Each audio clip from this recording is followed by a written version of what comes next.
안녕하세요. 북토크쇼 우리의 생각이 서울의 미래를 바꾼다 프랑스 편 진행을 맡은 아나운서 신지혜입니다.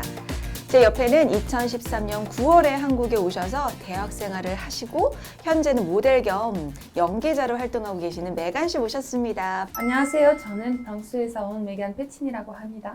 반갑습니다. 네, 그럼 본격적으로 안철수 대표님이 쓰신 책 안철수 우리의 생각이 미래를 만든다 프랑스 편으로 들어가 보겠습니다.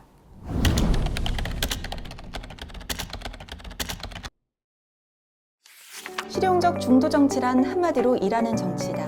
한쪽 이념에만 집착하지 않고 최선의 해결 방법을 찾으려고 노력하면서 동시에 상대방과 대화하고 타협해서 문제를 풀어가려고 노력하는 타협, 통합, 실행의 정치, 즉 문제 해결 정치인 것이다. 여기서 실용적이란 의미는 이상적인 생각에만 집착하는 것을 거부하고 실제로 문제를 해결하고 세상을 변화시키는 것에 초점을 둔다는 뜻이다. 실용적 중도 정치는 국민을 위한 실용적인 정책과 개혁을 추진할 수 있는 정치를 추구한다. 프랑스는 아주 오래전부터 양당제 국가였습니다. 마치 우리나라와 비슷하죠. 커다란 두 당이 있는데 한 당이 잘 못하면은 다른 당은 아무 일 하지 않아도 그 반사의 이익을 얻어서 저절로 집권을 하게 되고 이런 식으로 계속 정치가 굴러갔던 겁니다. 그런데 결국은 거기에 대해서 문제라고 생각한 프랑스 국민들이 혁명을 일으켰죠. 그러니까 2017년에 국회의원 하나도 없는 그런 그 마크롱이라는 사람을 대통령으로 당선시킨 겁니다. 그 직후에 또 총선이 일어났는데 마크롱 대통령이 만든 앙마르제라는 그 정당은 국회에서 과반을 넘는 제1당이 되고 반사의 이익만 주고받던 두 정당이 거의 붕괴되는 그런 일들이 벌어졌었습니다. 양당 체제의 문제점을 전 세계에서 아마 가장 먼저 국민의 힘으로 바꾼 그런 예인 것 같아요. 그리고 마크롱 대통령이 주창했던 것이 중도였습니다. 중도라는 게 어느 양쪽에 정확하게 중간에 서 있는 게 아니고요. 각 사안별로 해결 방법을 찾았던 겁니다. 좌파 이념이든 우파 이념이든 가리지 않고 정책뿐만이 아니라 인재까지도 골고루 등용했습니다. 좌우를 가리지 않고 정말 인재들을 많이 등용을 하는 그런 식으로 정권을 운영을 했었죠. 그래서 어떤 사람들은 그걸 보고는 극중주의라는 표현까지도 썼습니다. 메간 씨는 2017년 마크롱 대통령이 당선됐을 때 한국에 있으셨죠? 네, 맞습니다. 그런데도 프랑스 뉴스에 계속 관심을 가지시고 좀 계속 지켜보셨다고 들었어요. 네, 굉장히 젊은 리더의 탄생이었는데 어떠셨어요? 사실 좋았습니다. 어떤 점이 좋으셨어요? 뭐 젊은 분이셔서 아마 새로운 정치를 소개해 주실 거라고 생각을 했었습니다. 그런데 사실은 프랑스 사람들은 전체적으로 정치 이야기하면은 조금 싫어하고 프랑스 그 선거하면은 제일 나쁘지 않은 사람을 고르는 그런 성향이 있습니다. 네, 맞습니다. 메간 씨가 고려대학교 신문 방송학을 전공을 하셨었다고 들었는데 중간에 학업을 좀 그만두시고 네, 지금은 그 정치학을 좀 전공을 원하고 계시다고 들었어요. 맞습니다. 그 이유가 좀 궁금해요. 어렸을 때부터 정치에 관심도 많고, 근데 그래도 지금 정치에 이해하기에는 충분히 알고 있지 않다고 생각을 합니다. 그래서 조금 뭐 이해하고, 그리고 저도 그 사람들을 위해 고민하려고 해서 막 정치학을 공부하면 더 좋지 않을까 싶었습니다. 그러면 메간 씨가 생각하는 이 정치인이 가져야 할 자세는 어떤 게 있을까 궁금해요. 뭐 생각해야 하는 것들은 굉장히 많을 것 같습니다. 네. 뭐 외교, 뭐 파이낸스. 근데 아무래도 맨 처음에는 정치하는 분은 아마 사람 생각 제일 먼저 해야 될 것 같습니다. 네, 국민을 좀 생각을 해야 된다. 네. 그냥 인간을 사랑해서 뭐 정치로 그 사회를 더 좋게 만들고 싶다라는 그렇게 생각을 하고 있습니다. 네, 네. 알겠습니다. 네. 프랑스뿐만 아니라 앞서가는 유럽 국가들에서는 한결같이 해당 분야의 전문가가 실무형 리더로 활약하고 있다고 합니다. 우리 정치권에는 전문성과 넓은 시야를 갖춘 리더들이 얼마나 있는지 뒤돌아보는 때가 아닌가 싶습니다. 제가 유럽의 여러 앞서가는 나라들을 보면서 느낀 점이 두 가지가 있었어요. 하나는 그 조직을 이끌고 가는 리더가 실무형 리더였다는 점이고요. 정부 조직의 역할들이 일종의 페이스메이커 역할을 하는 그런 정부라는 그 두 가지가 인상적이었습니다. 실무형 리더라는 것은 그 사람이 하고 있는 일 자체에 대해서 전문성을 가지고 제대로 결정을 하는 그런 리더를 말합니다. 전체적인 지형에 대한 이해, 통찰력 이런 것들을 갖추고 있는 사람들이었습니다. 이와는 사실 반대되는 게 한국입니다. 우리나라에서는 리더가 자기가 맡아 있는 분야에 대한 전문성은 물론이고 통찰력도 없습니다. 어떤 사안에 대해서도 설명할 때 옆에 보좌관이 설명을 하는 게 아니라 본인이 직접 해요. 그 정도는 배워야 그 기관이 또는 그 나라가 잘 되는 것 아닌가 싶습니다. 두 번째로는 페이스메이커 정부에 대한 말씀을 좀 드려볼게요. 마라톤 할 때 페이스메이커가 있습니다. 제가 페이스메이커를 처음 볼 때는 잘 뛰는 사람이 앞에서 꼭 그 지휘하는 약간 장군 같은 느낌이 들더라고요. 그런데 가만히 생각해 보니까 이게 오히려 반대였어요. 혼자 뛰면 더 빨리 뛸 수 있는데도 자기 속도를 희생을 하고 대신에 자기를 따라오는 많은 사람들이 그 목표를 달성할 수 있도록 꿈을 이룰 수 있도록 도와주는 역할인 거죠. 우리 사회의 구성원들이 바라는 그 꿈을 이루기 위해서 묵묵히 뒤에서 도와주는 역할을 하는 그런 정부가 필요하다. 그래서 제가 유럽에서 여러 도시도 보고 또 마라톤도 하면서 느꼈던 게 21세기 새로운 패러다임 그리고 코로나19가 끝난 다음에 꼭 필요한 그 정부의 모습은 페이스메이커 정부다. 그렇게 생각했습니다. 이건 제가 만든 말입니다.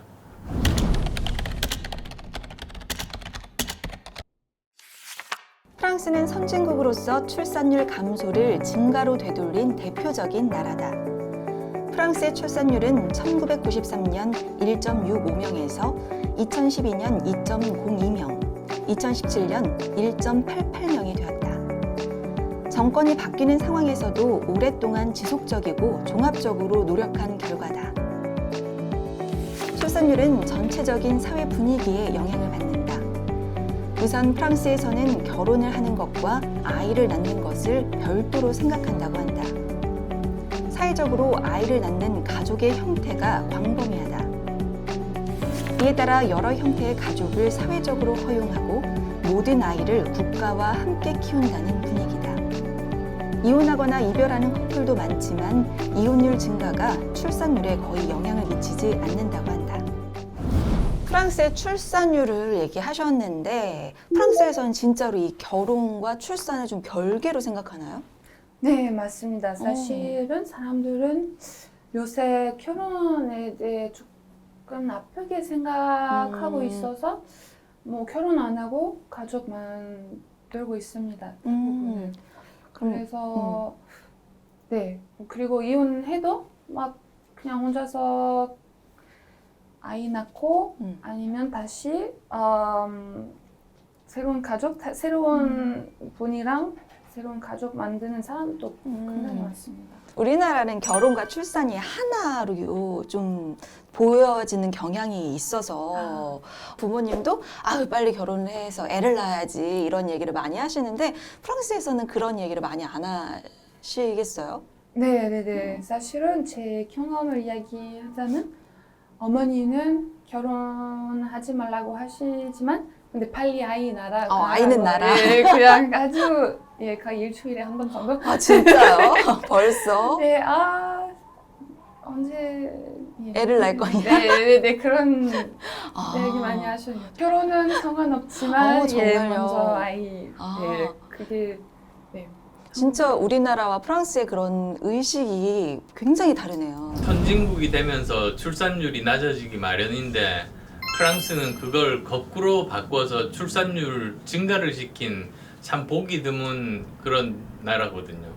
어떻게 그게 가능했는가 평생 그 일만 한 분과 만나서 여쭤봤어요. 일단은 굉장히 오랜 시간이 필요하다는 걸 먼저 알아야 된답니다. 최소한 한 20-30년 이상을 지속적으로 노력을 해야지만 겨우 어느 정도 그 성과를 볼 수 있는 그런 분야다. 두 번째로는 프랑스의 문화적인 것 때문에 그렇기도 한데요. 결혼을 하지 않아도 아이를 낳을 수 있고 결혼을 해도 아이를 낳지 않을 수도 있고 출산율과는 이혼율과는 상관이 없는 나라가 프랑스거든요. 그 다음 10대 초반의 어린 소녀들에게 앞으로 아이를 낳을 생각이 있느냐고 물어본다는 겁니다. 대부분의 그 여자아이들이 나는 결혼해서 2명 정도 아이를 낳을 거라고 그렇게 이야기를 한다고 합니다. 그리고 거의 그대로 그 결과가 나온다고 하는군요. 그래서도 아주 어릴 때부터 아이들은 그 부모의 영향도 많이 받고 학교 교육의 영향도 많이 받게 됩니다. 그러니까 이런 부분들에 대해서도 관심이 세심한 것이 필요하구나. 네 번째로는 여기도 돈을 꽤 많이 쓰는 편이라고 해요. 예를 들면 싱글맘이 아이를 키우는 경우 있잖아요. 그럴 때도 일을 할 때와 거의 뭐 같은 정도의 생활비를 유지할 수 있도록 국가에서 도와준다고 합니다. 그럼 그렇게 되면 큰 부담 없이 이제 아이를 키우는데 전념을 할 수 있지 않겠습니까? 물론 그게 모든 사람에게 다 해당되는 것은 아니고 필요한 부분들만 핀셋처럼 도움을 주는 여러 가지 다양한 방법들을 구상하고 있는 것들을 봤습니다. 우리나라는 OECD 국가 중 출산율 꼴찌 국가라고 합니다. 우리나라의 이런 최저치 출산율 기록은 대다수의 사람들이 대한민국에 살기 힘들다, 어렵다라는 다수의 공감을 바탕으로 한 포기나 다름이 없는데요.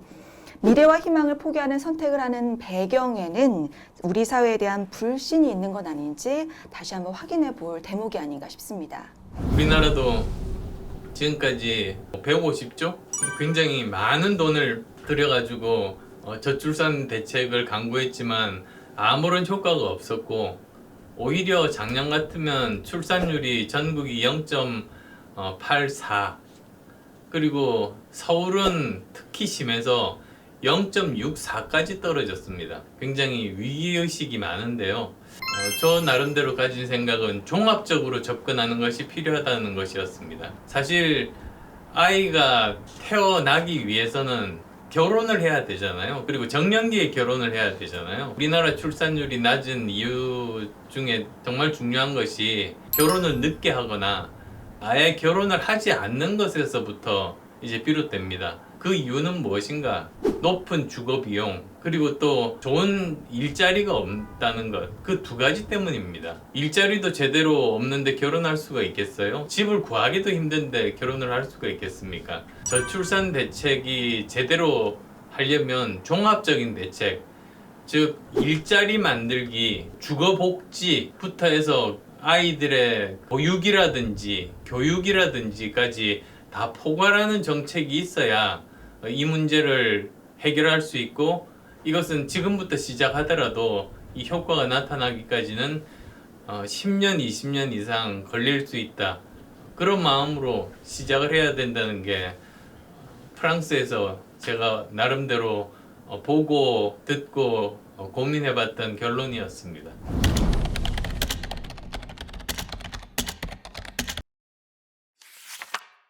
프랑스에서 새로운 교육 모델의 대안으로 전 세계에서 주목을 받는 곳이 바로 에콜 포리투다. 2013년 파리에서 처음 문을 연 에콜 포리투는 IT 프로그래머 양성 기관이다. 프랑스 교육부가 인가한 정식 학위 과정이 아닌 제도권 바깥의 사설 비영리 학교다. 그런데 교수도 없고 교과 과정이나 교재도 없고 학비도 없다. 산무학교인 셈이다. 놀라운 것은 졸업생은 취업 걱정을 하지 않는다고 한다. 실력이 워낙 좋아 세계적인 기업들에서 데려가려고 난리이기 때문이다. 파리 캠퍼스를 시작으로 2016년에는 미국 캘리포니아주에 프리몬트 캠퍼스를 세웠고 다른 여러 나라에도 캠퍼스를 열고 있다. 프랑스의 에콜 42는 혁신적인 교육의 힘을 보여주는 사례로 손꼽히고 있습니다. 입학생을 한 해에 3,000명을 받는데 무려 8만 명의 지원자가 몰리고요. 그중에 30%는 외국인, 또 60개국의 국가의 학생들이 모인다고 하는데요. 물론 우리나라 학생들도 소수는 있다고 합니다. 이렇게 학생들이 원하는 프로젝트를 실행하면서 실력을 키우는 이런 교육 모델이 우리나라에도 꼭 도입이 돼야 되지 않을까라는 생각을 합니다. 프랑스 파리에 갔을 때 제가 또 제일 관심이 많았던 그런 것이 에콜 40이라는 교육기관이었습니다. 프로그래밍을 하는 사람들이 입학을 해서 프로젝트를 하나씩 해결해 나가는 겁니다. 그런 온라인상에서 롤플레잉 게임처럼 레벨을 줍니다. 난이도가 높은 프로젝트를 풀면서 레벨이 자꾸 높아지는 거죠. 그래서 어느 정도 레벨 이상이 되면 어떤 회사에 가서도 일을 할 수가 있는 그런 형태이고요. 그리고 또 재밌었던 것은 그 학교에는 자기 자리가 없습니다. 빈 자리를 그 학생이 가서 로그인하면 그때부터 자기가 그 전에 작업했던 게 바로 나오니까 그걸 가지고 친구들이랑도 공동 작업을 하고 그렇게 됩니다. 그리고 24시간 개방이니까 굉장히 자유로운 분위기였었습니다. 그리고 선생님이 없는 대신에 컴퓨터 시스템이나 또는 그 프로젝트 관리자들이 있었어요. 각 분야마다 가장 적합한 그런 교육 방법이 저는 있을 거라고 생각해요. 마치 프로그래밍에 대해서는 이 에콜 42가 굉장히 좋은 모델이듯이 또 다른 어떤 전문 분야에서는 정규 교육보다 또 다른 방식으로 진행하는 것이 더 나을 수 있다. 그래서 이런 교육에 대해서도 많은 창의적인 시도들이 있는 것이 미래 아이들을 위해서 도움이 되겠다 그런 생각들을 그걸 보면서 하게 됐습니다. 북토크쇼 우리의 생각이 서울의 미래를 바꾼다 프랑스 편 이제 마칠 시간이 됐습니다. 끝으로 메간 씨가 프랑스 사람들이 좀 한국에 대한 많은 관심을 가졌으면 좋겠다라고 생각을 하고 계시다고요. 네, 맞습니다. 근데 아무래도 프랑스 사람들은 한국이랑 북한이 뭐가 다른지 잘 모르고 네. 있어요. 그래서 프랑스 사람들이 조금만 더 선입견을 좀 잊어버려서 한국에 대해 조금 더 알게 됐으면 좋겠다고 생각합니다. 지금까지 북토크쇼 우리의 생각이 서울의 미래를 바꾼다 프랑스 편 함께 하셨습니다. 오늘 함께 해주신 메간 씨 고맙습니다. 감사합니다. 네, 감사합니다. 북토크쇼 우리의 생각이 서울의 미래를 바꾼다. 핀란드, 독일, 스페인, 에스토니아에 이어 프랑스 편까지 5편 모두 안철수 대표님의 유튜브를 통해서 감상하실 수 있습니다. 유럽에서 찾은 공정하고 행복한 나라의 조건, 그리고 우리 정치가 나아가야 할 길에 대한 의미 있는 시간을 다룬 만큼 많은 분들의 관심과 시청 부탁드립니다. 고맙습니다.